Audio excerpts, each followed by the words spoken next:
2026 சட்டமன்ற தேர்தலுக்கு ஒரு கூட்டணி கண்டிப்பா அமையும். நல்ல கூட்டணி அமையும்னு ஒரு நம்பிக்கையா சொல்றாங்க.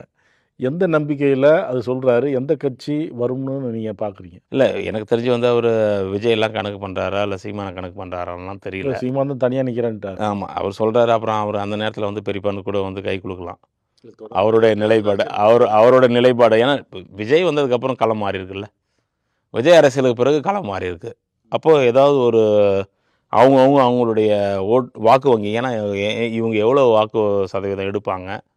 யாரோட வாக்கு சதவீதத்த வந்து இவங்க எடுக்க போறாங்க விஜய் கட்சி? அப்படின்றது வந்து ஒரு பேசு பொருளா இருக்கு இப்போ. அதனால எல்லாருக்குமே வந்து அந்த ஒரு அவங்களுடைய வாக்கு சதவீதத்த வந்து காப்பாத்திக்கணும்.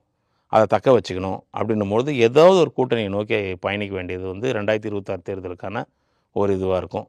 அதுல வந்து எப்படி வந்து செயல்பட போறாரு எடப்பாடி பழனிசாமின்றது தான் வந்து இங்க ஒரு பிக் கொஸ்டின் மார்க்.